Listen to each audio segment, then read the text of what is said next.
This is the If More Let's Divide podcast. Yo guys, Charlie, what happened? Welcome to the F More Let's Divide podcast. Charlie, another week means another episode, and I'm here with my co-host Fred. What happened? What's good, G? Charlie.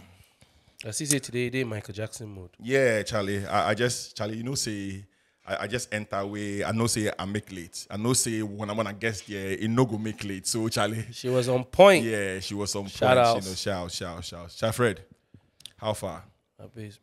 Today I'm gonna leave you to do the honors to introduce our guests. Yeah. So over to you, Jolate. So this woman, my first encounter with who she was when I first moved to Ghana has been nothing but inspirational. I walked into her shop one day and I literally did not believe that it belonged to, sorry, I'm not trying to be a dickhead or anything, but I didn't believe it was a Ghanaian shop. That was my first encounter and experience. Her work is amazing. Then I started doing some research about her, some digging up of information. She's my favorite designer in the space.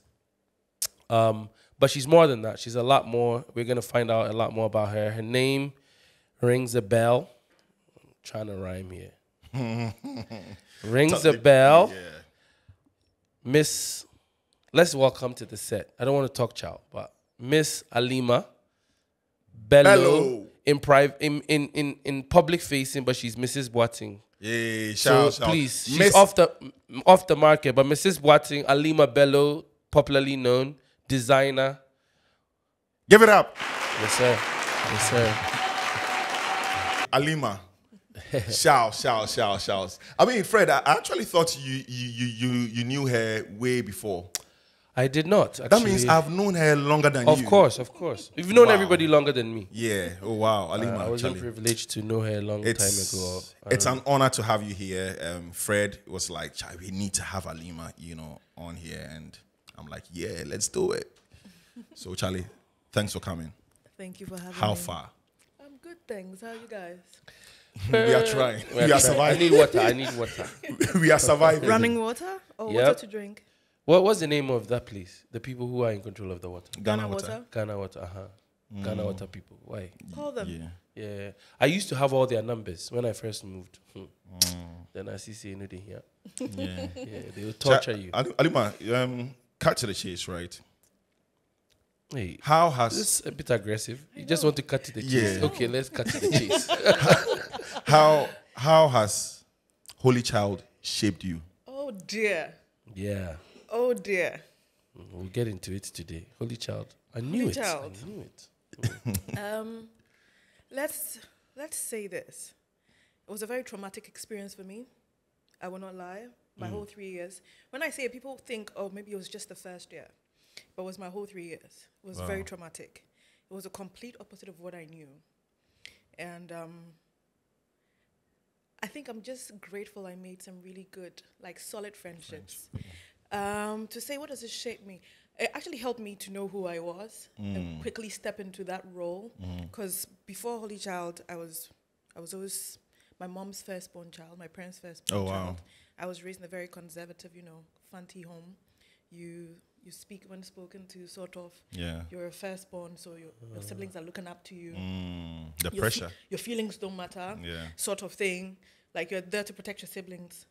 And I realized when I went to Holy Child, they had a rule: obey before complain. I had never heard of it in my life. The school that I went to, we were allowed to express ourselves. But then whenever you would express yourself in Holy Child, you were described as rude. So quickly I had to find ways to survive. Like when the school bell goes off, then I have to figure out which way am I going to which senior am I avoiding?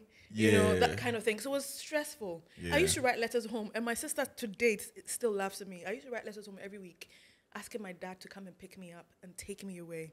And Asha said, my sister said, they would discuss my letters at dinner time, and my mother would be furious. It's like, how dare she? You've been taken to a nice Catholic school, just do the best that you can. So my father drove to Cape Coast one day and said, stop writing those letters. You're not coming home. Wow, Yeah. traumatic. That's how bad it was. From Form 1 to Form 3, I didn't enjoy it. But then there were certain lessons that I picked. Obviously, you pick from. They had this thing that they would say, don't let the school pass through. Don't pass through the school. Let the school pass through you. Yeah. So there were vital things that I learned. But then, back then, I didn't enjoy it, to be honest. Yeah, I think the boarding house experience as we had it is overrated. It is. Yeah. It is, but I just saw you guys were doing something. You were all red. Yes. So our year group. Okay. Next year will be 25 years since we graduated. Okay. And there's a school tradition. 25 years after graduation, you host a speech day, and then you do a project for the school. You give back. Okay. Also, we're mates. Yeah. I finished in '99. Oh, I thought I was. So I thought I was older. Yeah. For the longest time, I thought I was older for some reason. I'm sorry. I just look good. Bust the bubble. Hey. So it's you guys' turn to host the speech day next year. Okay. And then we have a solar project. So we're Okay. working on a solar project for the school. And we have to raise funds. And we were in red because each year group was given a specific color. Our colors were red and brown. So we decided to just show out in the colors that we were known for. That's why most of us were in red on Saturday. Okay. Maybe you guys can donate. Yeah. Why not? Yeah, Fred. I mean, this one I can't duck because my ties to Holy Child. If I duck, it will be suspect. Yeah, So you count me in. Yeah. So Alima, you made mention of some friends. You said some friends kept you sane. They actually made you enjoy your time in Holy Child to a certain degree. Are you still in contact with some of those friends? Yes, we're still friends. We're still friends. Solid friendships. We're still very good friends. And if you look back at you guys now and you compare it to then, the developments, I'm thinking, I'm guessing, Holy Child, you guys had short hair, you guys were imagining having a family one day, but now you are there. Do you guys sit and talk about back then and compare it to now, like how far you guys have come? Oh, yes. My best friend and I were just talking about that this weekend, and she and I had this saying, like, oh, in 2020, she was like, oh, it looked so dim. We honestly thought we were going to live together as like old ladies, probably travel the world. Yeah. I guess looking back, my experience in Holy Child, at that time, I don't think I was even concerned about getting married and having children, or even concerned about my career path. It was just one hurdle to cross, in my opinion. Personally, I'm not speaking for everybody else. Because for me, like I said, I was a firstborn child. There were certain expectations. My father had a factory in Kumasi.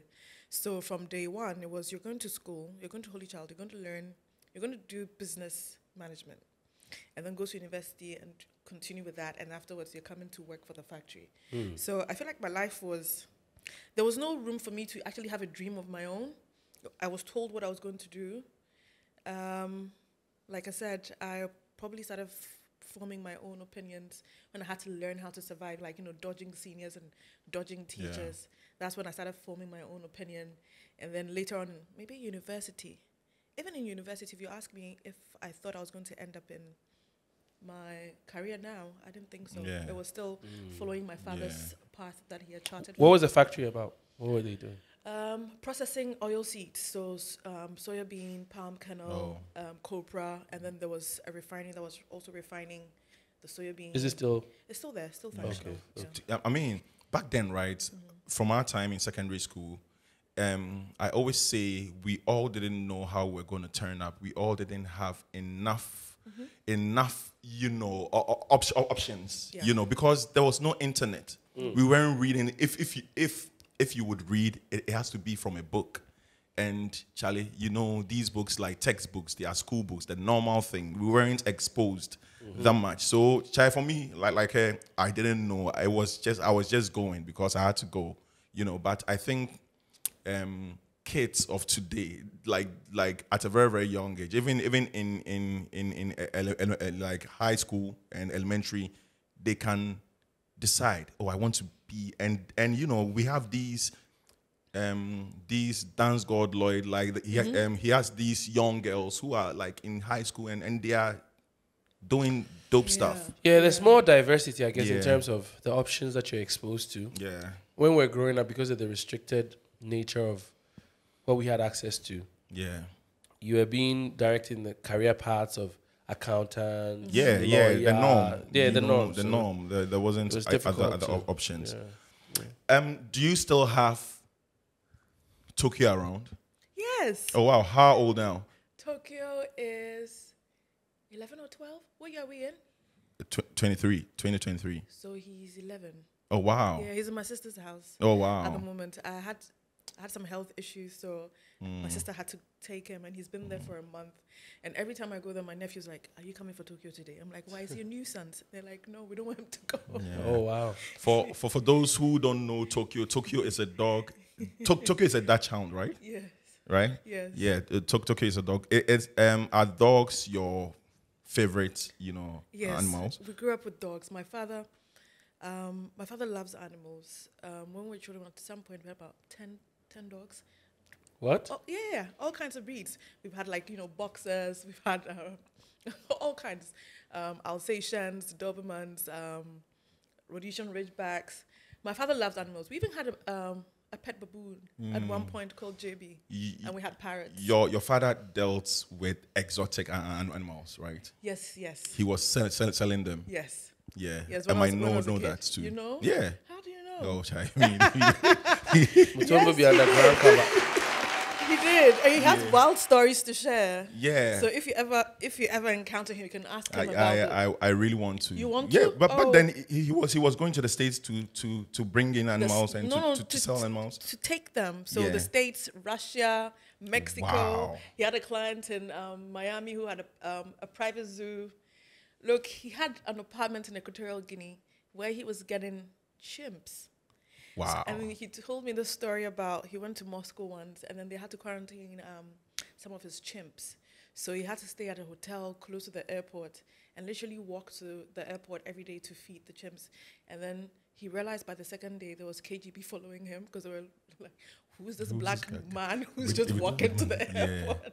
All the time. He's got interest. My father's got interesting I can stories. tell. I can tell. Interesting stories. That's one of the things we want to get into Yeah. personally. I had some questions, but we'll get there. Yeah. Okay. What's still on your father? Still Okay. on your father. What's the link or what's the relationship between your father and the ex-president, Jerry John Rawlings? No relation. No relationship. No. So He didn't know him. he didn't know him. No. Was your father, jailed once Yeah. by him? Yeah. In the 80s. I think I was in class 2 or class 1. I really don't remember the specifics, but they share the story about how an armored vehicle came to our house in Kumasi to pick him up, and I was, peeking through the windows to look at. So the little I know about that case is it was in the late 80s. I think there was an embargo on wildlife or parrots. And according to, my father wouldn't say Rollins arrested him. He says Kwesi Butcher was the one responsible for it. He said there was an embargo. And then, so he and his colleagues who were in the business of importing the African grey parrot, there was just an allegation that they had gone above the embargo. So a couple of them were arrested. And then he tells the stories like it didn't even dawn on him until after his sentencing. And they were taking him in the police car, and when he sat down, and then the prison officer looked at him, pointed a gun at him, and said, "If you make any funny move, we're just going to shoot you."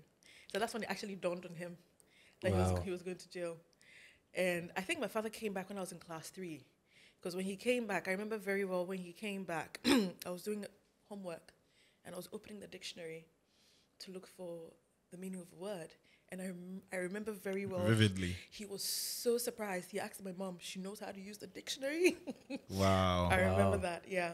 But he was in jail for 2 years. I never went to see him in jail, but he used to write letters to me every week. No. I just thought my father had gone away. So he used to write letters to me saying when he comes back, we'll go to the swimming pool, we'll go and play tennis, because he had a thing with me where Saturday mornings he used to play tennis and I used to follow him. I was a daddy's girl. I used to follow him everywhere. So he used to write letters. That I do remember. Yeah. But my mom never took us. My sister and I never.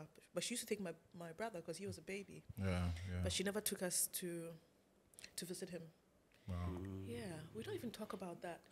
Yeah, I didn't know that part. So thanks to Mutombo. Yeah. But this, I've always been curious about your relationship with your dad. Since we're in your dad, I might as well my finish the God. conversation. It's one of the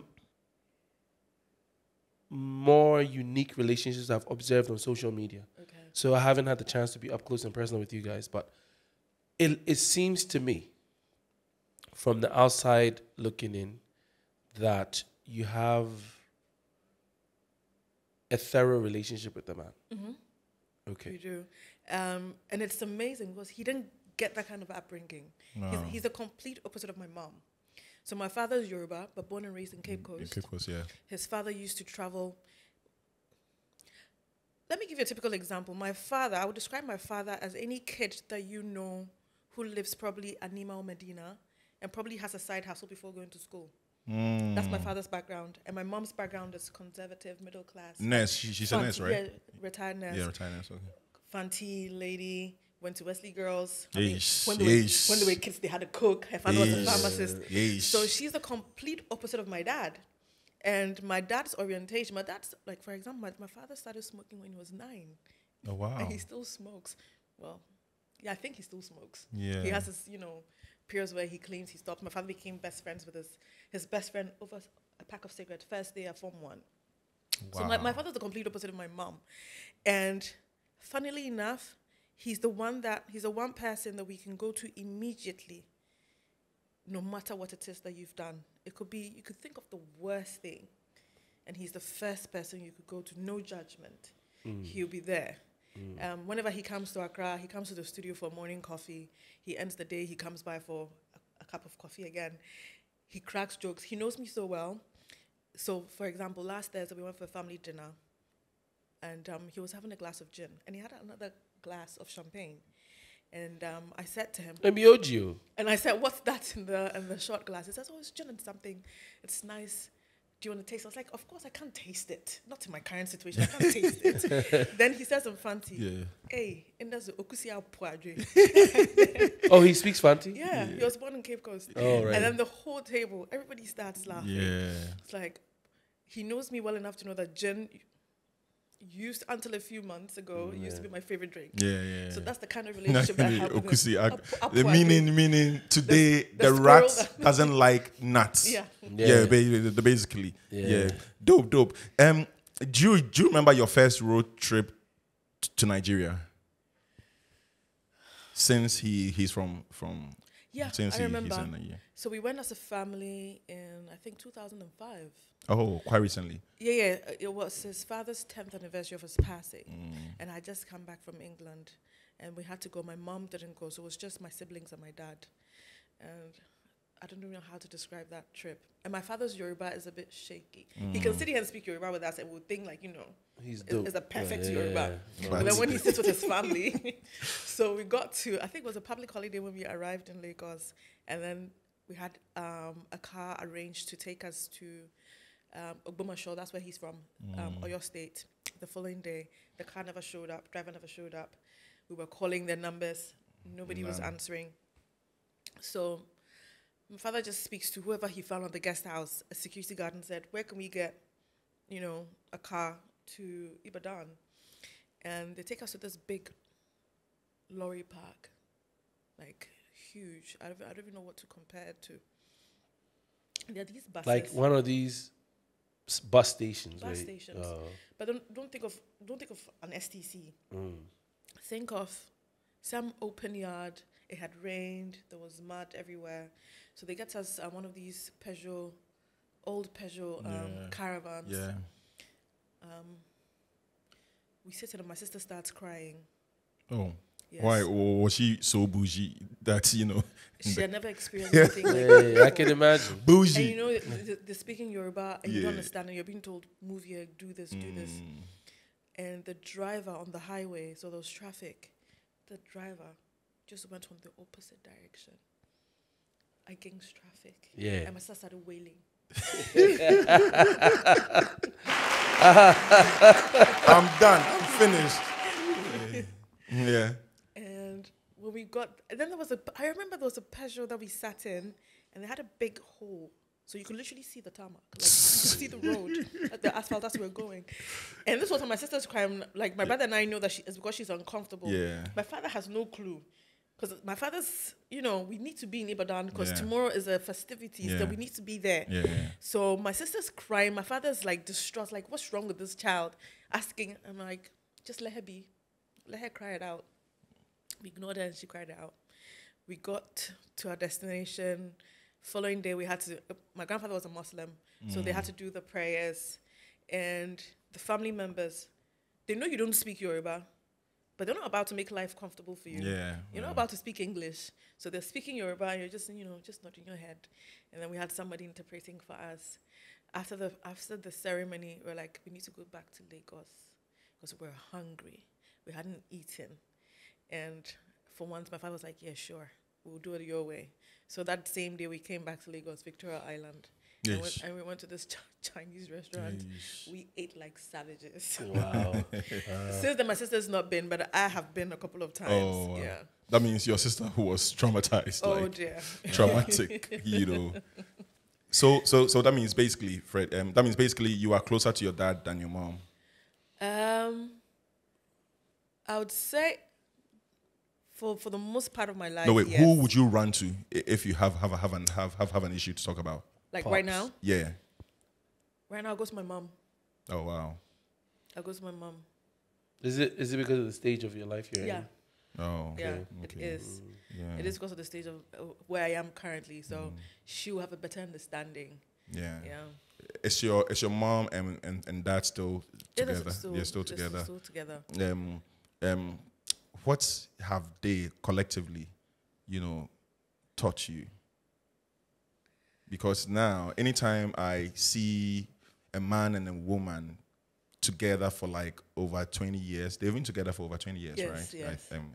More Yes. than. Yeah, more than. Yeah. She's I'm definitely 40, so Oh, wow. So anytime I see couples like that, I go like, can we achieve that same thing now? no, sir. you can. Really? What do you mean, Fred? Charlie, because life is fast now. Life is fast, but then I think, it's about two humans, and it's about what you want to work. If you want it to work or you don't want it to work. So yes, you can achieve it. It's not going to be a smooth ride. Like I said, my parents are on the complete opposites of the spectrum. Yeah. Complete. Yeah. And it's a matter of choice that you decide we're going to make this work. Now, to your question, what have they taught me? Yeah. My siblings and I always talk about how we never look to the other person. We're never envious of the other person, anybody's success or whatever path they're on. And I think it's a trait that we got from our parents. Yeah. Just live in your own light, I guess. I think that'll be the paramount lesson that we've learned from them. Live in your own light. Do you? And they've actually even raised us so much that my siblings and I are really close. We're a very close-knit family. So there's nothing that's happening that the Bello family doesn't know about. Like each member, we know. So these are the things. Stay true to yourself and then love and cherish your family. Dope. Fred. Yeah. I'm enjoying the conversation you guys are having. The question I want to ask you is family. You've talked about your relationship with your dad, with your mom, the stage in your life that you're at. And I just want to piggyback off of the idea of a long-lasting relationship in our current environment. How did you deal? Because you said in 2020, you were talking to your best friend about possibly living and growing old together and all that. You were resigned to the idea of maybe having a family or settling down and whatnot.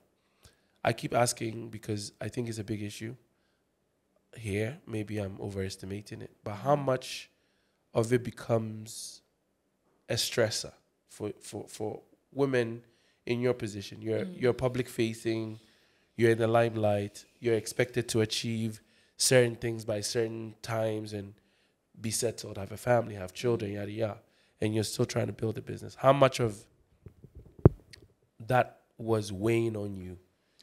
Fortunately, It wasn't. Like I said, because of my upbringing, our parents never told us, you need to be married by this age. You need to have kids by this age. You need to do X, Y, Z. Society expects that of you, but then I was raised in a space where I was told not to pay attention to society's expectations of me. Okay. So it was never a burden. Like I said, in 2020, when I had that conversation with my best friend, I had actually resigned. I can go into details. I'd actually resigned myself to the fact that, I'm going to be 40 in 2 years' time. This is me thinking in 2020.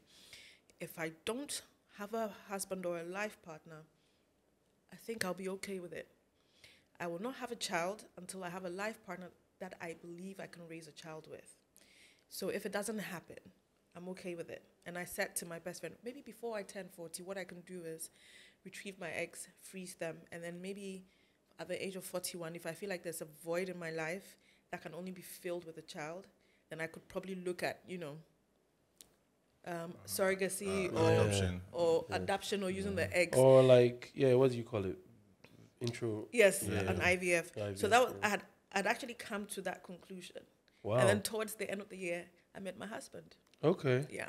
So I never had that kind of pressure. I didn't think, dear God, I'm losing. Time is ticking. I'd actually resigned to the fact that maybe having a family of my own, it's not in the works. Because I wasn't about to, for lack of a better word, settle and have a child. Some people are able to tell themselves, I'm okay. I just need a child. As a woman, I need to have a child so I can have a child with whomever. For me, it was the other way around. I need to have a life partner first before I can have the child. Is it due to the kind of family setting that you grew up in? I think so. Yeah. I think subconsciously. Because we were raised in a family where my mom was present, my dad was present, and I could see the values of having both. So maybe my subconscious has stayed with me and has shaped my thing of a family setup. Because I know women and I know people who are comfortable with, I can just have my child. The man is not coming. I mean, I got that kind of advice, don't get me wrong, from people who were loving me and showing their love in the most, positive way that they could. Why don't you have a child? And then maybe later in life that man would come. But it was never about that for me. So how many years have you been with your husband? So we started dating end of November or December 2020. 2020. And then we got married last year. Okay. So what informed you that yes, this is the man? Because I guess you have been in so many other relationships before him. And so what informed you, no, this is the man that I'm going to settle with? The very first day. So let me just backtrack. I had known him in the past. I'd met him through a very good friend of mine way back, I think 2006. Oh. And so we would see each other in social settings. And the last time I saw him was in 2010. I didn't see him again. He never crossed my paths until 2020, my birthday. And then he reached out to me and said, happy birthday, I didn't even know you were in town. So he came to see me in the studio. I was actually filming a video in the studio. He came to see me that night. And we had a chat. Maybe he came in just around 11 or 10. We had a chat until 6 o'clock in the morning. Hey. Yeah. 10 p.m.? Yes. Till the morning. Till the morning. We had a chat. Charlie. Settings. Wow. And he didn't hold any bars. He talked about, I didn't even have to ask certain questions. Like I remember asking a question like, okay, what do you want? Why are you here? Which I always ask. Wow.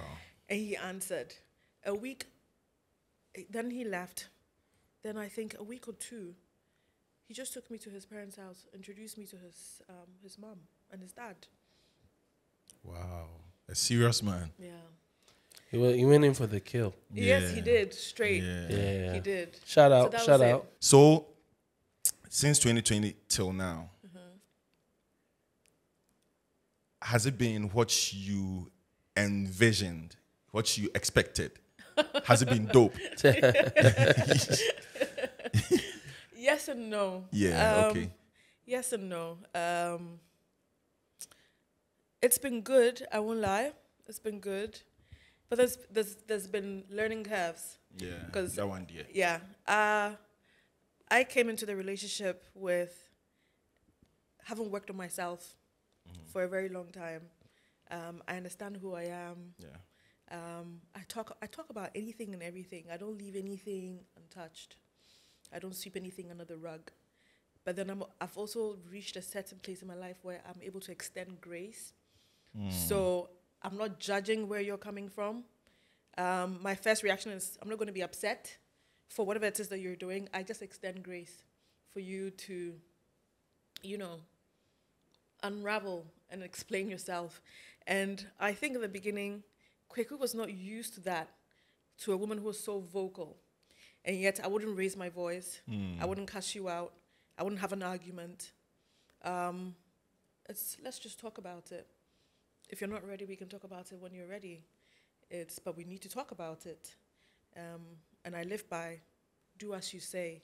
So slowly, he will tell you that I'm a very, very persistent human being. But then I am not in your face where you're not able to breathe. You will feel that persistence in a certain way. You will definitely have that conversation. You will come to the table for us to have the conversation. So he wasn't used to that. Yeah. But I would say in our generation, our year group, because we're the same age, he's just January and then I'm November. Oh. I have never met.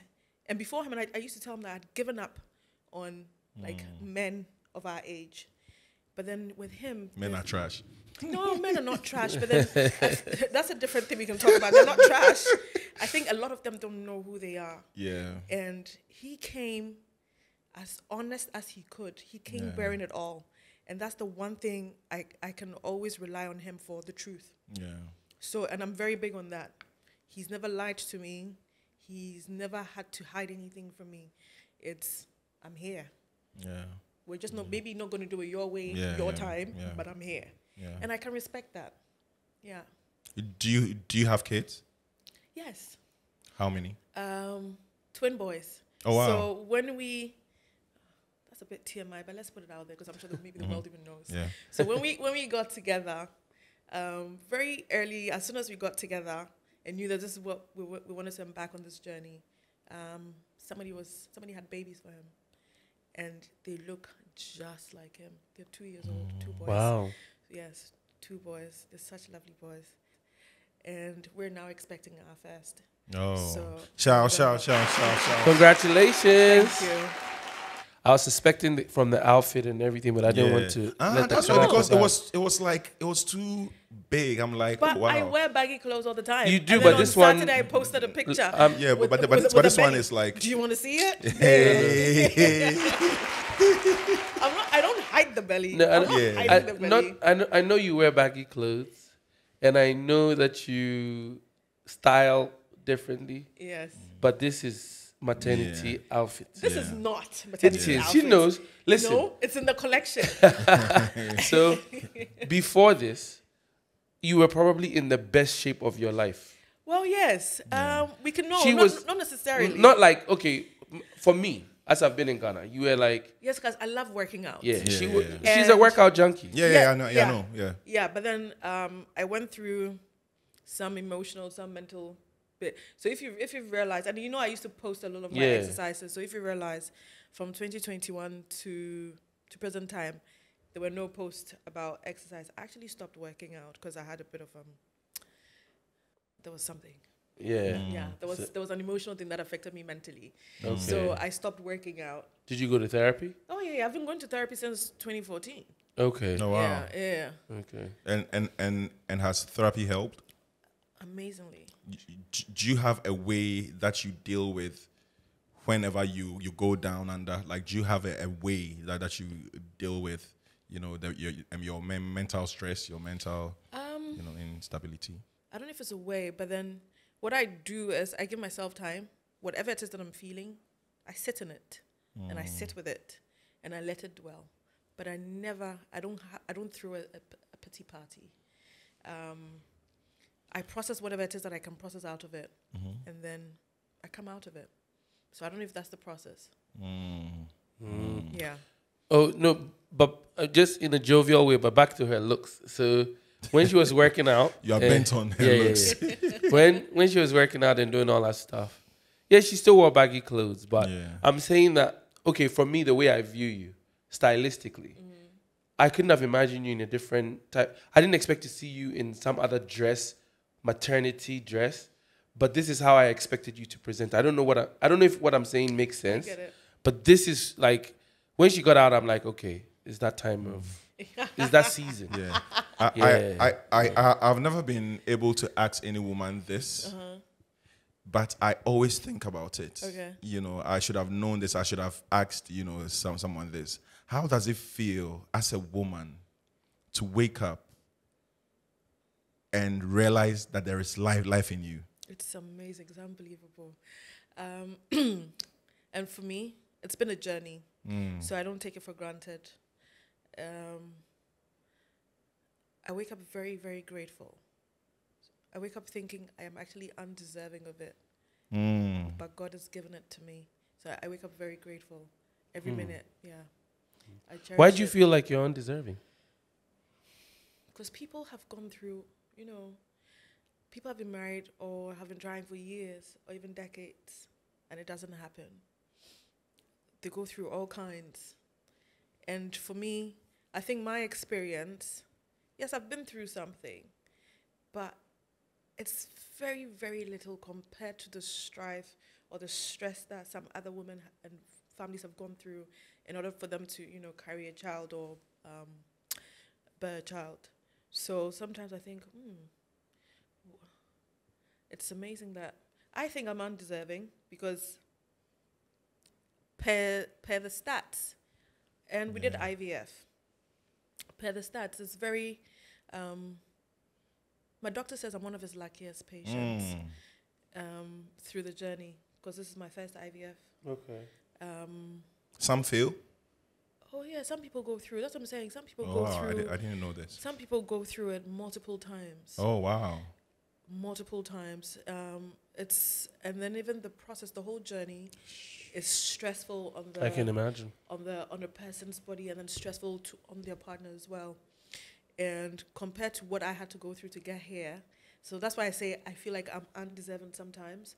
But then it's God. Who am I to deny what God is going to give me? Yeah. So I just don't take it for granted. I don't complain. I mean, I get heartburns. That's why I'm sitting here. I have heartburns. But then I don't complain. Like, you know, I'm just grateful.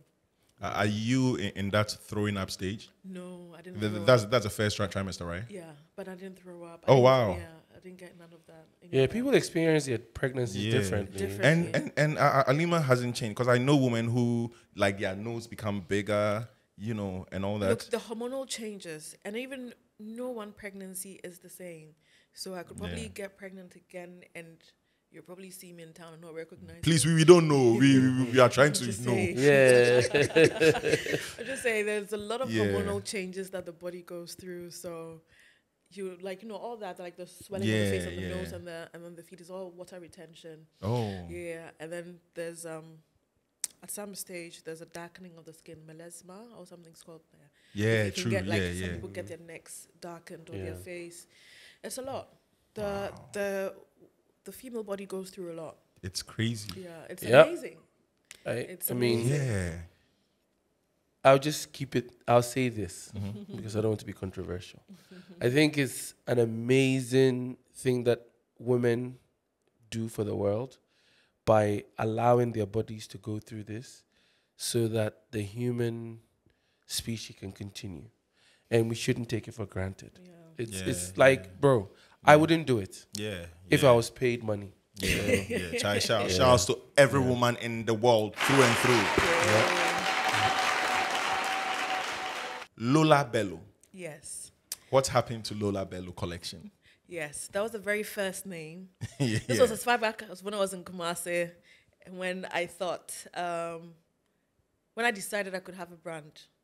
And that decision came from a very, I always say from a very selfish point of view, because I was working for my dad at that time in Kumasi, and there was nowhere to go to buy clothes, or the kind of clothes, there were clothes in Kumasi, but then the kind of clothes that spoke to me. So I went through a period where I would follow my mom to her seamstress, get her to buy me fabrics and have stuff made. And then I found out through the internet that, there were brands popping up in Nigeria and South Africa, And even in 2008, if I'm not mistaken, that's what Christy Brown also came up. So I was like, oh, I didn't know that you could actually turn this into a profession or a career. So that was the first name, Lola. I took it from my Yoruba name. Yeah, I was going to ask you. My Yoruba name is Omolola. So I just shortened it. Omolola. Yes. What does it mean? It means God's gift. No, wealth. It's a wealthy child. Okay. Yeah. So that's where the Lola is from, and Bello is my surname, obviously. Yeah. So that's the very first name that I had. Then I think from there, I transitioned into Bello, and then I went into a partnership, and then it went to Bello Edu. No. So where's the Edu? I had a partner, and we set it up together. So when I moved to Accra, I think it was I moved to Accra 2010, and I met my then partner through my sister, who's also half Yoruba and half Ghanaian, and we decided let's form a partnership, and it seemed like a very good idea because at that time there were no brands that were based on partnerships, and then obviously everybody had a full-time job at that time, so we just thought if we collaborated would be the best. But then somewhere along the line, she wanted to pursue the brand on her own and explore other things, and then I wanted to maintain. But then I couldn't drop the name because we had just launched the website, launched the name, and I felt from a branding perspective, it wouldn't make sense. People would not take you seriously, and that's why the name stuck. Okay. Yeah. So Edu is the other partner Yes, who's the no other longer a part partner, of. Wow. Okay. As somebody who dabbles here and there, I suspect where your inspiration lies, but I want to ask you yourself. Where do you think it lies? I want to say it after you tell me because I don't want to. I know I'm not going to influence your answer, but I want to know because I want to know how closely I'm thinking about design. Where does your inspiration normally come from? Or what's your general inspo, like your vibe? Ease. That's one. Number two, I like pieces that transcend time. Like, I don't believe in buying for a season and, every season you have to flip. Change. That's not. So let's just say I'm the muse for the brand. Like I said, I started this from a very selfish point of view. So it was from my point of view that I designed, and I was naive to think, strongly believe that I'll get people who would agree to my point of view. And I certainly did. Okay. So ease is one. Something that's classic that can transcend time. At the same time, wearing something that makes you confident without, shouting. So we always say when somebody is in our piece, you would notice her. She doesn't have to do too much for you to notice her, but you would notice her. Yeah. So those are the kind of things that, speak to me whenever I'm designing. Okay. So have you heard like Oriental minimalist associated with your design? Minimalist, yes. Oriental, not so much, but minimalist a lot. And then when you come to the store, because I am a bit of a minimalist. So when you come to the store, you realize that the store is like sparsely decorated. Because I like spaces, like, or a clear canvas. There's this thing that we say in the studio, let the dress be like a clear canvas and let the woman decide what she wants to add on to the dress. Okay. So yes, minimalist, yes. Oriental, maybe no. Like Asian culture. No. This kind of reminds me of a kimono-ish vibe, like a very because I like the ease Japanese. Of it. Okay. So minimalist, right, but Oriental, no. Okay. So with Bello Edu, I think 5 years ago, what it stood for in my mind was very distinct in the space. Everybody was kind of leaning towards, well, I don't want to say everybody, but the major ones that I was encountering were leaning towards a certain aesthetic. And then we walk into your shop and it's like, boom, something totally different. The setting I remember one thing that you did where you had taken like a photo of some natural place and you use it as a background. Yes. But the pieces themselves, like the fabric choice, the cut, it seemed like there was so much effort being put into bringing out a simple garment. Because if you look at the item, it doesn't have a whole bunch of design. But the details is in the cut, the flare, the way it falls and lays over the body. Have you been to school for design? So no, I haven't been to school, formal education for design. The closest I've done is a 6-month course on pattern cutting. And even with that knowledge, I don't even get involved. Okay. I just get involved from the design perspective and then the aesthetics of the brand. Okay. And then, so I sketch and then get the patterns done by the team, get the samples done if I'm happy with it. And then back to you saying everything being intentional. So what I do is I don't force myself to put out, we do 2 collections a year.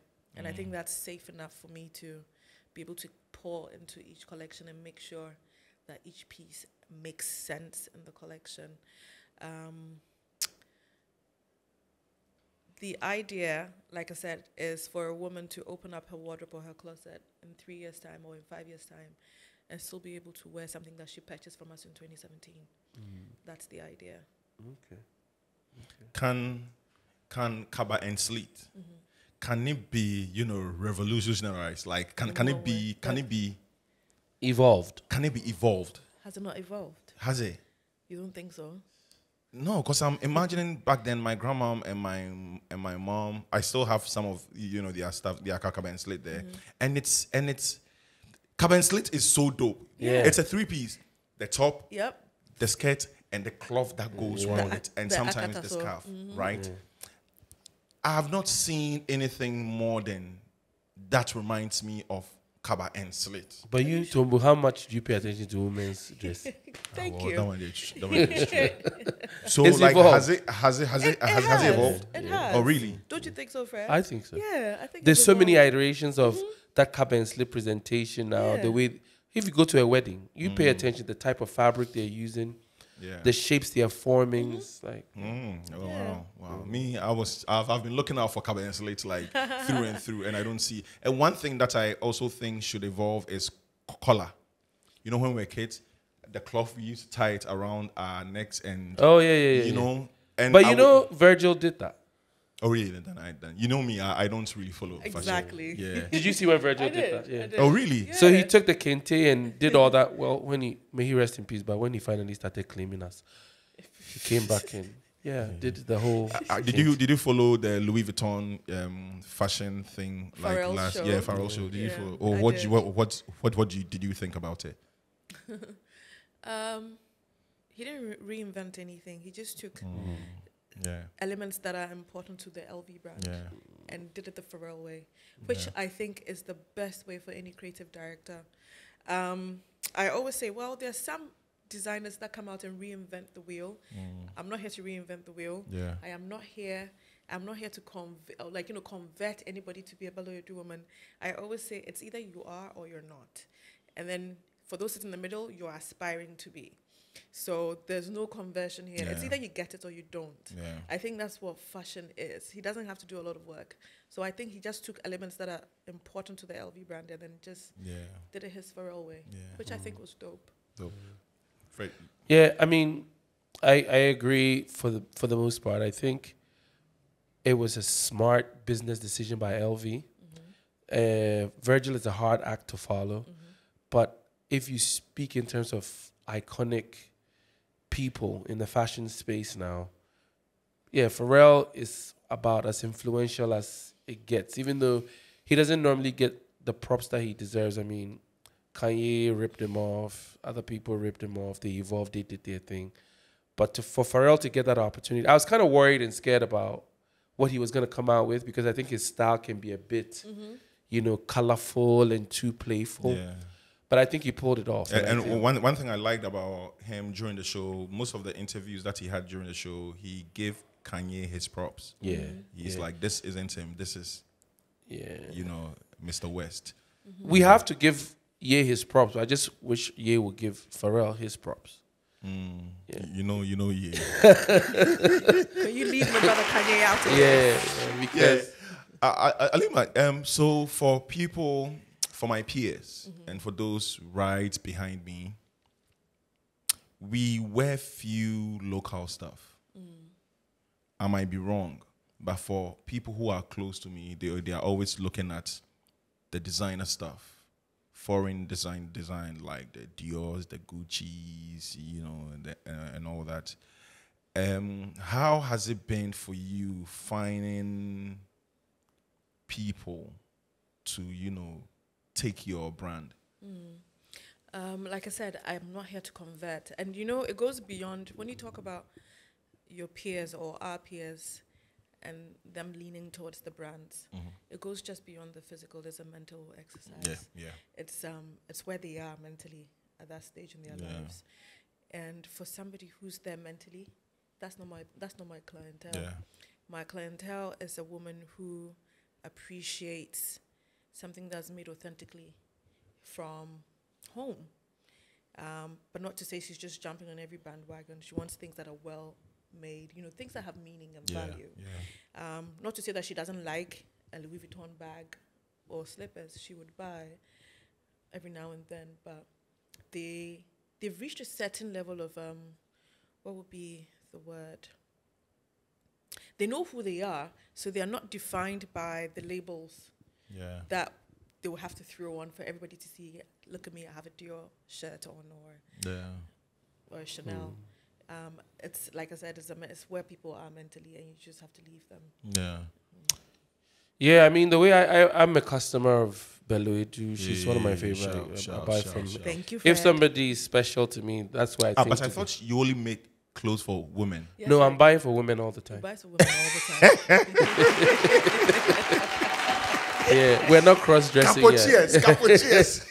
But I think, so this is how I see your brand. Maybe, I'm sure you'd agree, but Bello Edu, for me, is about a certain aspiration and taste. So when you see the pieces, I think the first thing that jumps at you is not, let me go and figure out what label it is, whether it's some big name. Yeah.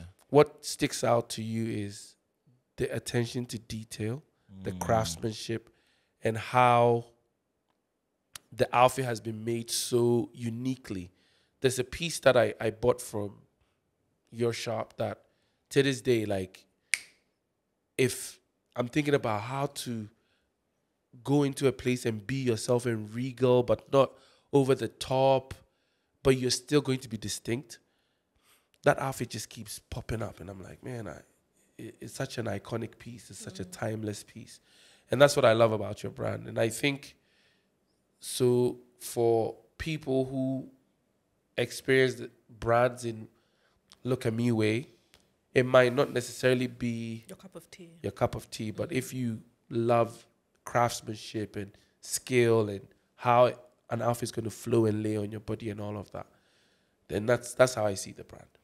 Craftsmanship, Thank you, Fred. skill, and all that. One thing that people in your field complain a lot about is having the right team, having people to work with, people who are so on point and all that.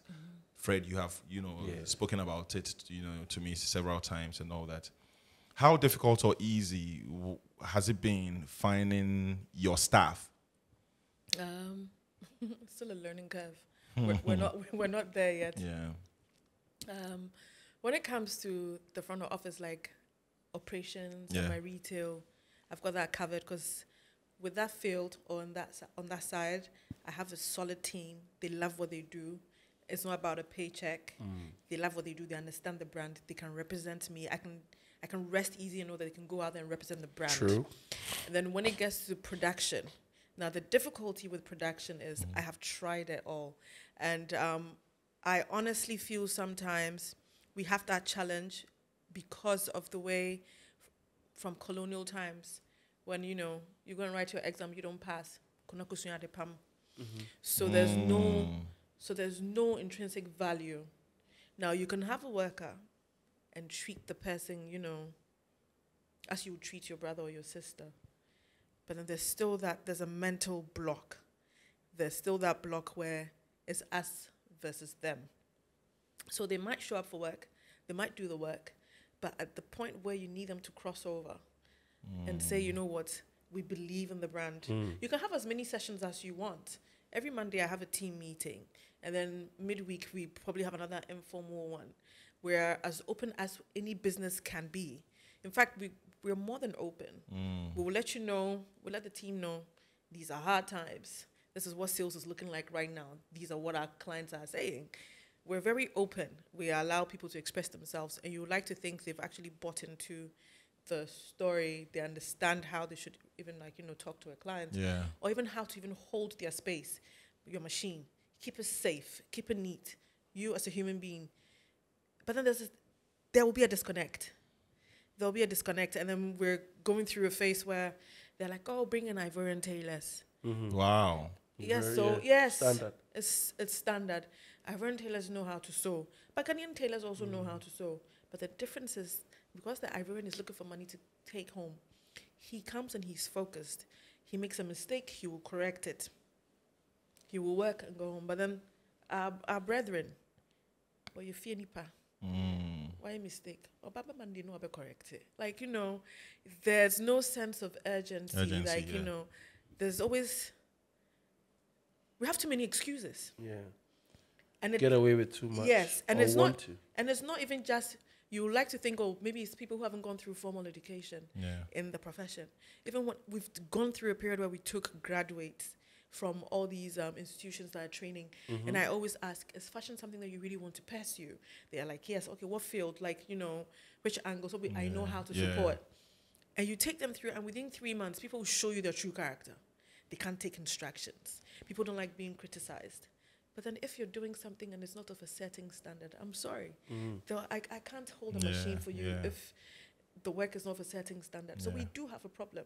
And then you have those who go to some of the institutions and immediately, I don't know if it's because of the new wave of social media, immediately after they graduate, they honestly think they can hold their own and own a business. Which is fantastic. I wish everybody could own their own business. But then in doing that, you don't just jump into owning your own business. You have to learn about even keeping your books, or even managing your stores, so your fabrics.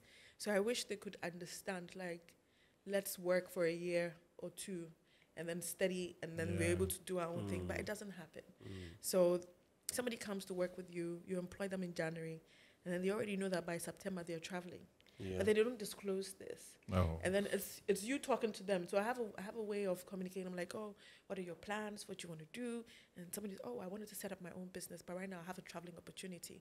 Like, oh, so where are you going? When do you want to go? September. Like, oh, okay. So then mentally, and then I go back to the office and tell them, okay, so you know that you have to start looking for a replacement. Wow. So it's quite difficult. Yeah. And I think our local talent, we're unable to hold and claim our profession because of how traditionally we've had people enter the profession, the artisans. You didn't pass your exam, there's no space for you. We can't afford, so maybe go into plumbing, go into tailoring, go into hairdressing. So people are not coming out of it with a sense of pride, thinking maybe I'm the best pattern cutter at Bello do. We're not thinking like that. I want to ask you, because I think along similar lines, but I've been thinking about this. I want to ask your perspective on it.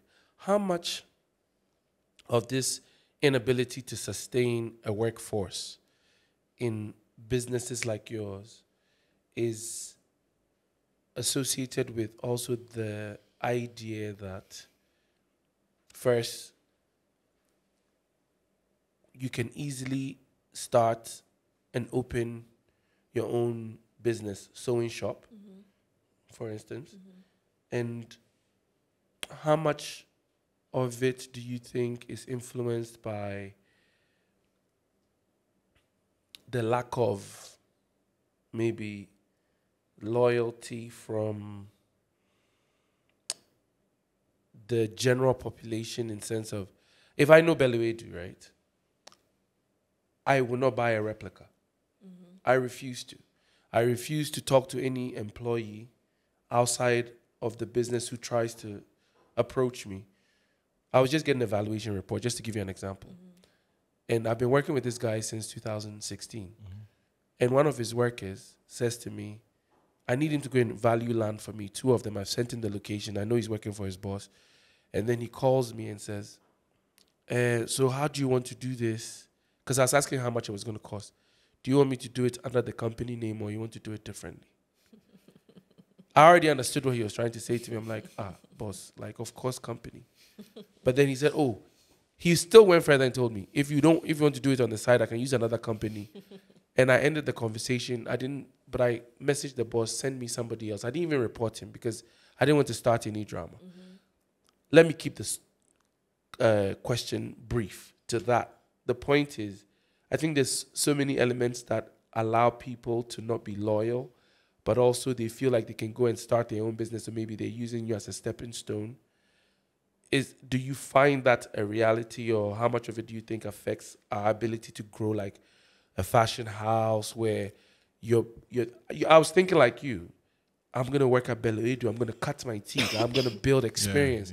5-6 years from now, the boss can even help me start my own brand, but now you're going to go into the world saying, former creative designer for Bello Edu starts, and that could boost your career. That's how it happens everywhere else, you know. So, so yes, it's easy for you to start your own. Just get a machine in front of your house, inside your bedroom, and then that's easy. The loyalty bit, I don't even fall on that. I don't need your loyalty, and I think it stems from our culture here. It's a cultural thing that we have to break through. And I don't know how I'm going to break through, but then I can only assume that anybody who walks through my doors and is a part of my team, I can only assume that whatever you say you will do, you will do. And then I also do what I say I will do. If you want to quit in 3 months' time, I can't stop you. If you want to then try and maneuver your way and get my client details, go ahead and try. It's a cultural thing where in Ghana, your employee is always thinking, if you're giving me 1,000, maybe you got 100,000. yeah. But you asked for 1,000, and I decided to, and we agreed I'll give you 1,000. But then he starts scheming. Yeah. How do I get an extra 1,000? That's on you. I don't have time to navigate through that, that sea of thought. I don't have the time to do it. I don't think about it. Just do as you say. If you will not do it, and I feel like your behavior is counterproductive, then there has to be a way that I will, ease you out. Okay. Yeah. Okay. Have you been watching the podcast? Yeah. Have you? So is your shada intentional? Shada means clothes. Is intentional because Alima knows what shada is, bro. because of the color. That's why I said she was going to blend in. Yeah. Oh no, quite honestly, this is not what I wanted to wear initially. No, okay. What I wanted to wear was not ready. So this morning I just picked this. Yeah. Oh, you were getting a special outfit outdoor? Oh yes. Okay, when the baby comes, you come back. Don't worry. Yeah. So I know you work out. You used to work out. You know, you play tennis and all that. Now during work, how do you have fun during work? My work is fun. Your work is fun. Yeah. So is there like a routine, something you listen to, something you watch? How do you entertain yourself when I'm working? Yeah. My work is entertaining. Yeah. Okay. So I don't do much. I used to have this routine where, like, if I wanted to get into the zone, like music-wise, there are a couple of artists I would listen to. Outside of that, I don't do much. I'm very easy. Yeah. A couple of artists that you listen to. Do you have names? Can we have names? Oh, when I'm working, Kanye, Jay-Z, Burna Boy, Fela. I'm heavy on Fela. I've always been heavy on Fela. Wow. Like when I'm working. Yeah. How do you feel about Burna kind of sort of being the modern representation of Fela, if you agree? I do agree. Okay. I do. Okay. I do agree to a large extent. I don't think we have anybody like Burna now. The same way in that era, they didn't have anybody like Fela. They're good artists, don't get me wrong, they're good artists now, but he embodies so much more than the music. And I like people who come off as arrogant, but then they deliver. Yeah. So it's not arrogance. It's confidence. It's confidence. You might think of it as arrogance because maybe you haven't tapped into, you know, whatever it is that you want to do. So, and that's how I see Burna. He delivers. Yeah. Same as Kanye for me. Okay. No, I always tell everybody Kanye is my brother. It's like, he's like my spirit animal. A lot of people don't Really, understand why? him, but I understand him. I do understand him. Wow. Yeah. Dope. So Kanye West, Burna Boy, Jay-Z, Fela. Wow, that's like, a tough lineup. Yeah, Yes. It's like weird, isn't it? Yeah. Do you have favorite songs from each of these guys? One, like a song that will kick you up anytime you hear that Jay-Z song or that Burna song or that Kanye song. It gingers you up. It just gingers you up. It's really not about a particular song. Yeah. It's about what they all represent. They have this driving force. So whenever you feel like, oh, I really don't want to be doing this, you're thinking, do you think Beyonce's asleep? Beyonce's working. Kanye's busy working. He's pushing through. Jay-Z's busy pushing through. He can be identified for X, Y, Z. So it's not really about a particular song. Any of the songs will get me going. Yeah. But it's about what they represent for me. Yeah, for you. Dope. What's your favorite song from Fela? Oh my God. That's a lot. Yeah, hard. I know it's hard. But you just, one song that comes to your head anytime you hear. I really can't choose, and it's my father's fault. So my choice or my taste in music comes from my dad. Oh, okay. Yeah. That's a lot. Yeah, Fela has. He's the only artist that I would say. I used to tell my sister, like, sometimes you remember how Michael Jackson songs, like the tracks used to be so long. Yeah. But Fela, sometimes you listen to you can't compare Michael to Fela. So like a 15-minute track, 25 minutes, 30 minutes. I've listened to a 25-minute. Yeah. I was like, wow. I don't think I can pick. Me, I like what. My brother loves that. My brother loves that. It's so true. Like what I know, and the words. Fela's deep. I have a couple of favorite songs from Fela. I can't lie. Yeah. There has been calls to ban used clothing into the country. I thrift a whole lot. I go to the flea market. I go to Cantamanto. Anytime I'm in the States or wherever I find thrift shops, thrift shops. Yes, there you go. To go in. This is from a thrift shop. Okay.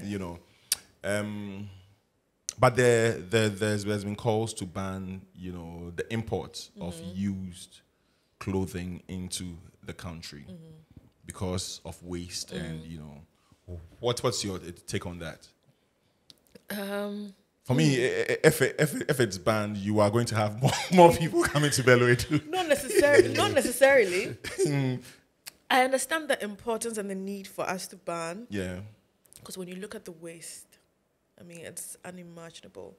But at the same time, you've got people who can't afford, clothes that are made in Ghana. So where do they sit? Are we going to set up factories? First off, do we even have department stores? You know how in the West you can have department stores where they're selling clothes at a very affordable prices. Do we have that for people to walk in and say, I can buy a T-shirt or a shirt for 25 cedis? 25 cedis, yeah. Exactly. So I understand the need. I'm not saying we shouldn't ban it. I'm very environmentally conscious, so I understand the need for it. But before we get there, can we put certain things in place to make sure that everybody's taken care of? Then of course, then there's the whole business behind it. I don't think they'll be happy to hear this because there's a whole cartel behind it. Yep. I think what we need to do is just we need a lasting solution. We're very fond of, as a nation, we're very fond of it's not working, so stop. But where's the middle? What are you doing?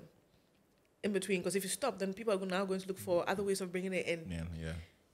Illegally, Yep. however way. However way. Yeah. I want to say something about that because I've always found it an interesting proposition. Obroni Wewu, as they call it. White man is dead. It's clothes. I think it impacts us on several different levels, tiers. I think from a self-worth standpoint, knowing that your clothes are the clothes of the dead white man, subconsciously, I think, it brings you down to a certain mental level. Yeah. But I don't think that we as a country like to look back on history from a research standpoint because she's talking about textiles. And there's truthfully at a point in our country's evolution where we were making textiles here. Rollins is responsible for killing that industry. It doesn't get talked about enough because even though he came in with the revolution mindset, the damage that was done to entrepreneurial progress, i.e., we having a textile industry that was booming, because you need to have access to the fabric to make inexpensive clothes. Right now, that's all happening in China. That's why we have to import. So for me, yes, there's foreign interest that wants to maintain. I mean, I know the US even got involved in telling our people not to try to ban it because they need it to thrive. But I think as a people, if we're self-loving enough, we have to get to a point where we have to see ourselves beyond wearing expired clothes of the dead white man. At least find a way to create here where it can be sustainable, affordable, and maybe, that's how I feel about it. So, Bello Edu, you have been in business for years and all that. I don't know the current state of fashion in Ghana. I hear of the Ghana Fashion Week. Is there Ghana Fashion Week? Yeah. No, there's Glitz. But Glitz. Then, Okay, yeah. I think that the Glitz Fashion Week and all that. But I watch these things, this Milan, and all that. Currently, Kanye's, there was a Dior fashion thing too, where Charlie people came. Yeah, From the the men's ground, fashion yeah, week. Yeah. Kanye is cooking, by the way. Yeah, I can tell. What is the current state of fashion in Ghana in your field, like the fashion houses? How difficult has it been? Are you getting enough avenues to showcase your stuff, or people have to find you through Instagram or come to your shop? Like, do we have enough visibility? Visibility. How am I going to answer this without being controversial? Oh no, please, we like controversy. I think we've been prim and proper enough. Let's go into some controversy. I don't want anybody coming for my head. There's so much, the current state of fashion in Ghana, or the fashion business in Ghana, there's a lot of talent. Yeah. But then if you were to line up or to list the brands that it will still be the same brands that you listed 3 years or 5 years ago. And I don't like that. I feel like there's a lot of young brands and they're not able to position themselves because, once again, there's so many missing gaps. So they've gone to school. They've gone to learn about the business of fashion a bit. They've gone to learn about the technical side. They come out, they set up. They have friends in the industry who are photographers, fashion writers, models, and then they help them launch. And after they launch, what happens? Like, if you call and say, I want to buy this, then it's, we don't have it. We ran out. We don't have this. And one of the reasons is we don't even have enough stores, like concept stores or boutiques that are stocking local brands. That's one issue, one marketing issue. Then we don't have, and then even for the younger brands that are coming out, they don't understand the business of fashion. They don't understand it well enough to know, maybe I can do samples on my own, and maybe I can find a small factory that can produce the pieces for me. But then again, if they produce the pieces, where are they going to sell it? there's only so much you can do on social media. You can have your page on social media. You can have a website. Now you can build your own website and then have a store. But there's so many missing gaps. And I feel like a lot of established brands are also gatekeepers. Yeah. They're not helping the young brands come out. And and then there are stores that are stocking local and even African brands. But then if you realize in our society, a lot of things that we're doing, we do it based on family and friends. Yeah. So if I don't know you or I'm not related to you, we're not talking. I'm not building you up. If I have this information about a facility that you can even tap into, it could even be, if it's not even about money, it could even be just going for some sort of, educational program. People gatekeep a lot. I told you this. And they don't share. So sometimes we sit here and talk about, and the government needs to do this, the government needs to do that. What should the government come and do for you? You could very well call an aspiring designer or brand owner and say, I like your style, I like where you're headed. If you're open to it, I can, guide you with this. At least I can share my story, and then you can pick the lessons. Mentorship. A lot of people are not doing that. They're keeping the information because we seem to think we can grow in isolation. Who told us we could do that? I don't know. Yeah, it's a cultural. Yeah. So there's that aspect. And then obviously as a nation, back to that mentality, we're now taking, the garment business seriously. And even with that, we're focusing on, so with their factories, people have big factories where they're producing for the Walmarts and then the Nikes and the Nikes, and they're doing, but nobody's focusing on how do we help the local brands. So when you talked about textiles, I've reached out to textile companies and I'm like, oh, if I had my own design and I wanted to print, and they would tell you the equipment is set up that they have to make 100,000 yards, make it make sense.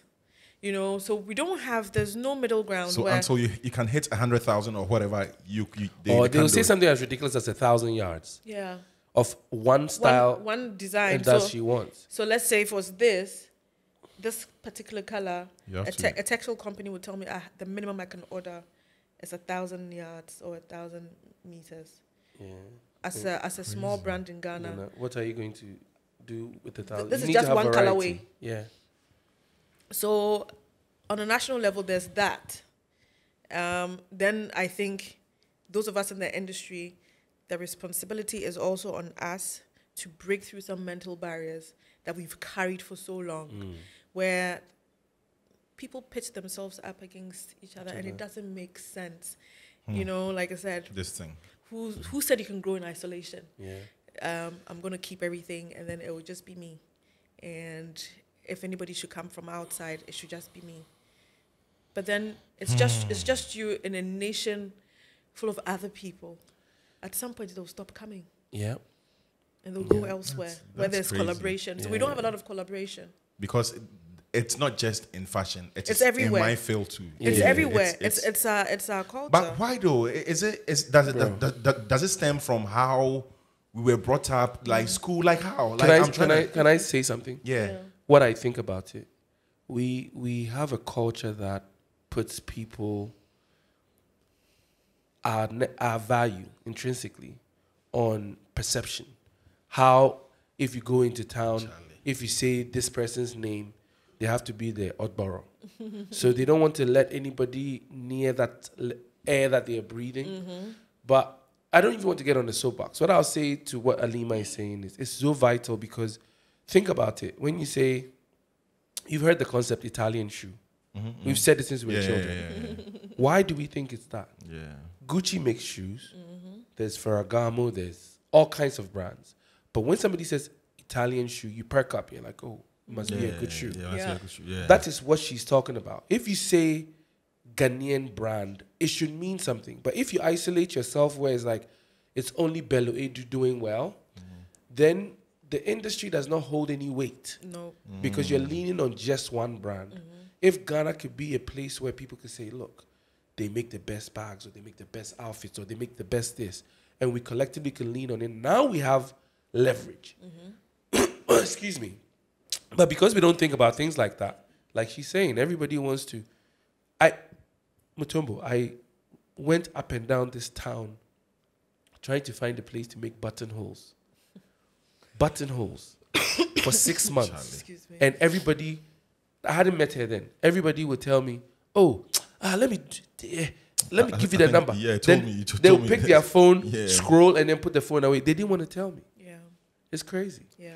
So we have a bit of afraid for the next person to do better than us, or we want to be at the top of the pile, or whatever the mindset is, but it's crippling. Yeah. We're hurting ourselves.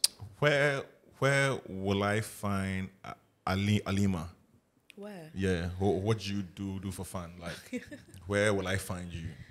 Oh dear, you'll probably find me in the studio. If I'm not in the studio, you'll probably find me at my sister's house. Or I'm eating somewhere. Yeah, I like food. You're a very interesting person in the sense of how you've carried yourself. I've been observing. I was doing some kokonsa about you.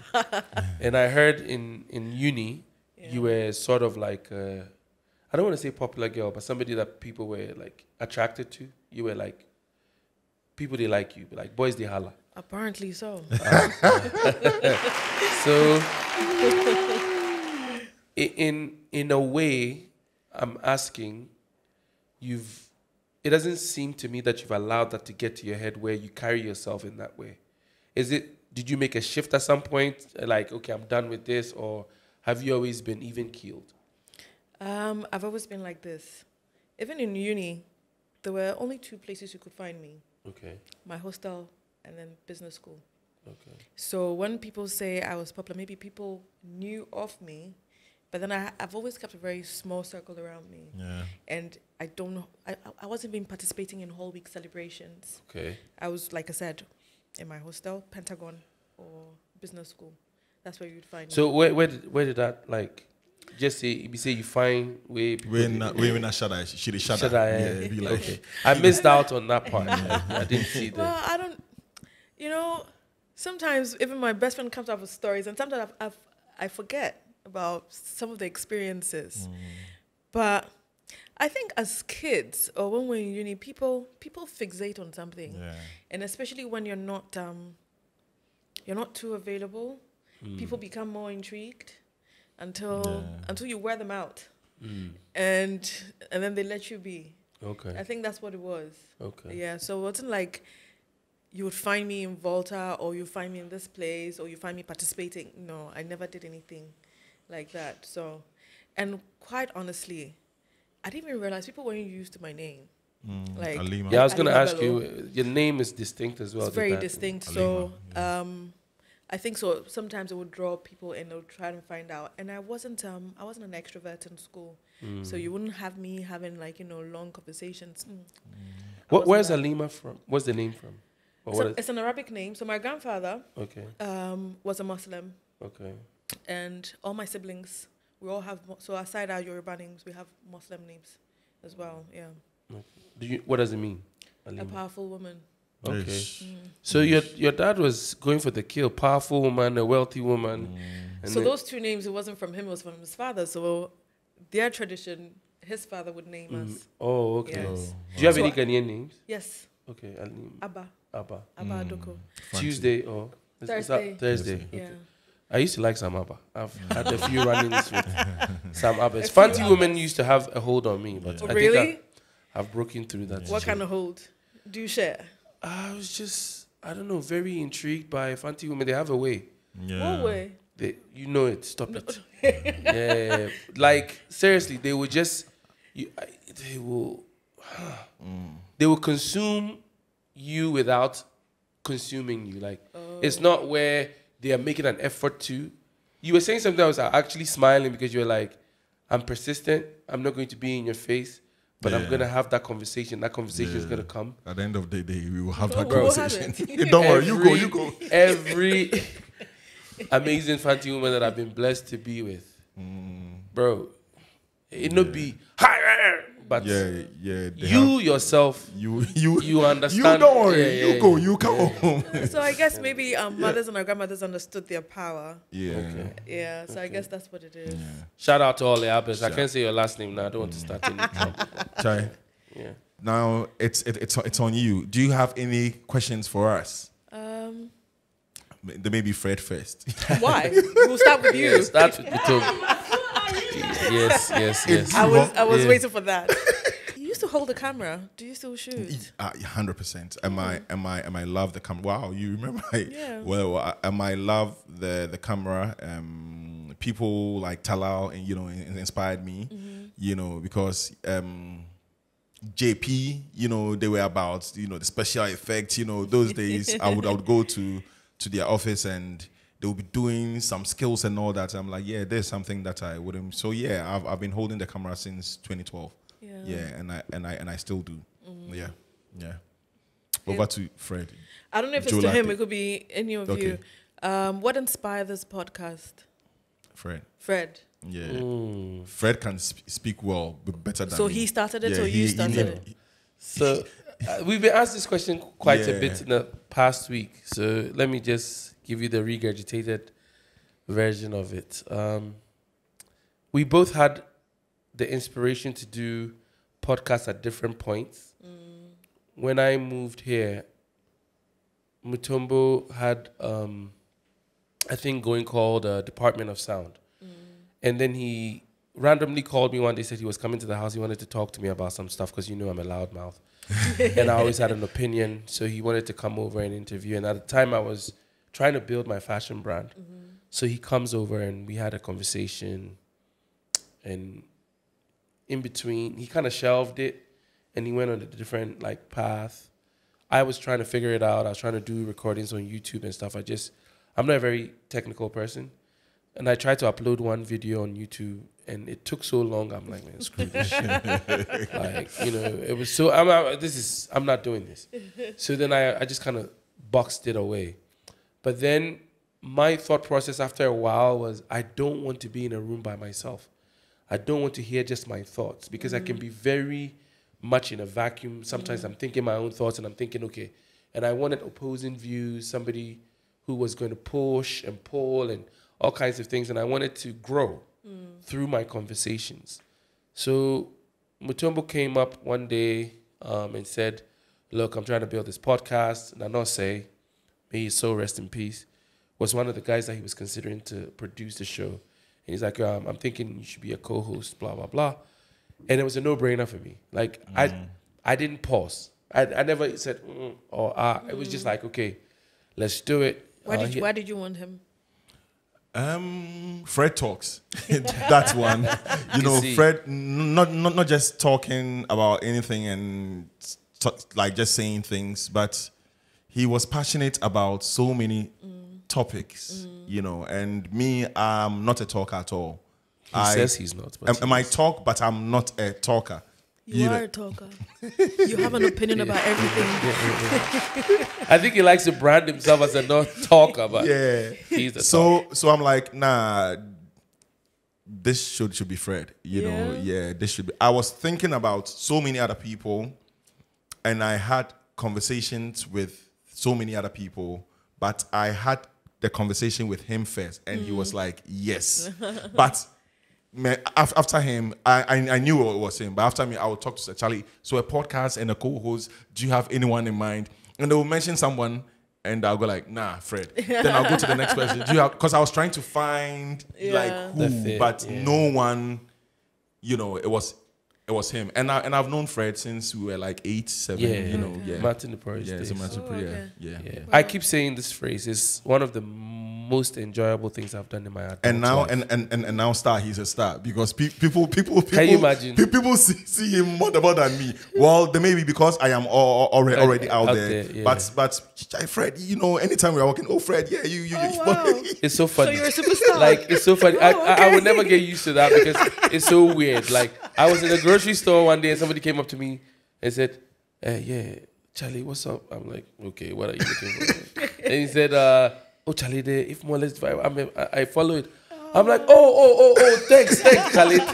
And I just moved away and went about my business. So, for me, I enjoy the camaraderie, the rapport that, and I think Musombo is a very interesting person. He is. He likes to be modest about it. I think he knows he's intentionally, he's naturally modest. Yeah. But I don't know if he realizes how interesting he is as a human being. And I like to learn and observe. The girl say it. The girl say it. The girl say Hey. Yep.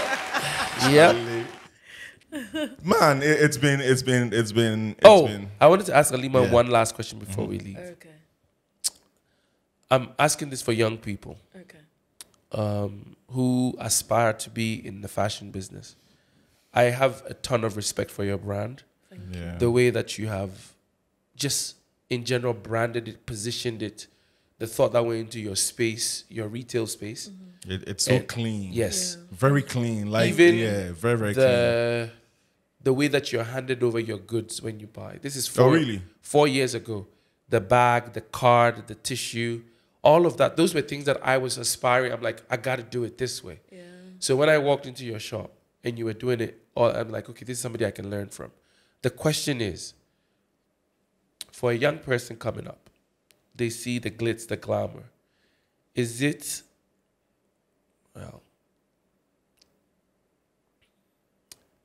it profitable to do what you do? And would you encourage the 20-year-old self of yourself to go in this career path? I would definitely encourage the 20-year-old me to go into this career path, but I'll do it differently. Okay. Is it profitable? In our hemisphere, no. But then if money was my motivation, I think I would have quit a long time ago. Okay. But money has never been my motivation. When I say I'll do it differently, I'd rather have my funds that I put in, because everything that you see is my life savings. Like everything that I have is that business. I will take that money, knowing what I know now, go straight to Europe, Portugal. Get a production company to produce for me, another marketing company to market my goods, and then that's how I would tackle it. Yeah, I mean, sometimes it amazes me how much we think alike, like from a business That's standpoint. how I would tackle it. Yeah. But then I find myself in a position where I am very proud of what I've done. I'm very proud of the journey, the steps. We're nowhere near where we want to be. But then I still have this intrinsic need to have this brand come out of Ghana and let it be, this was made in Ghana. This was created in Ghana. Worked with local artisans. I still have that. Then I have the business side thinking, but if you want to do that, then you're never going to grow the brand into what you want. It's painstaking work. Yes, it is. It is. And if money is the motivation, you are going to suffer. So she's basically telling you, find a side hustle in addition. Well, I think when you're passionate about something, money is never the motivation. So you just have to be true to yourself. Is money the motivation? If money is the motivation, then find a different way of doing it. Yeah. But then if you're passionate about it and you're passionate about it coming from where you're from and you are, quote unquote, want to give back by having, local artisans to work with you, then by all means go ahead and do it. But if money is your motivation, do it differently. Dope. Yeah. Charlie, Fred. Yes, sir. Alima Bello in the house. Thank you. Thank you for having me, guys. Bello Edu in the house. You already know. Charlie, I mean, I never ever thought that I would sit down one day with you and have a civil conversation. We have never we have spoken, but we have never spoken. Hey, what's up? Yeah, then I go my way. Oh, you seem to know a lot about her for somebody who. Yeah. Oh yeah. Okay. Yeah.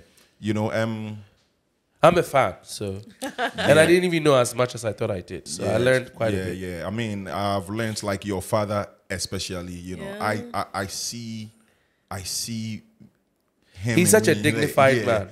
Can we have him one day here? It can be an hour and a half. I know. It will be a whole day. Yeah. It will be I a know whole because day. I'm sure he's endowed with stories. You know. Oh my God, my father has stories for this. Yeah. His upbringing, I always say, I would love to actually document his story because You should. Please talk to him his for us. His story is amazing. But seriously, you should. Yes, I want Time to. is of the essence. I know. But please talk to him for us. Tell him about the podcast. Yeah. Once It would be good to have an OG like that in Yeah, our midst. yeah, yeah. Actually, it's something we should do. Yeah. Because first season we tackled fatherhood and all that. Yeah. But let's get a perspective from, Yes, you know. yeah. Oh my God, he will talk your ears out. He'll have fun. He'll have Yeah, fun. We'll have some gin. Oh yeah. His drink of choice. Yeah. It could be. He has Yeah. stories. Please, we are not joking. Yeah. So book him. Oh, Wababa, he'll Okay. come. All right. Chai, Alima, we thank you for coming through the podcast, the F More Let's Divide podcast. What's your IG? Your Alima Bello. Alima Bello, yeah. So Charlie, you guys, And follow Bello Eju as well. yeah. One of the You guys dopest should- brands around. Yeah, Charlie. Thank you. Yeah. I like your store. Oh, thank you. Come and visit again. I really like your store. If you be Thank woman, you. we eye open. If I have one for you. Charlie, thank you for coming through the podcast, Fred. Yes, sir. We are through. Oh, Charlie, dope.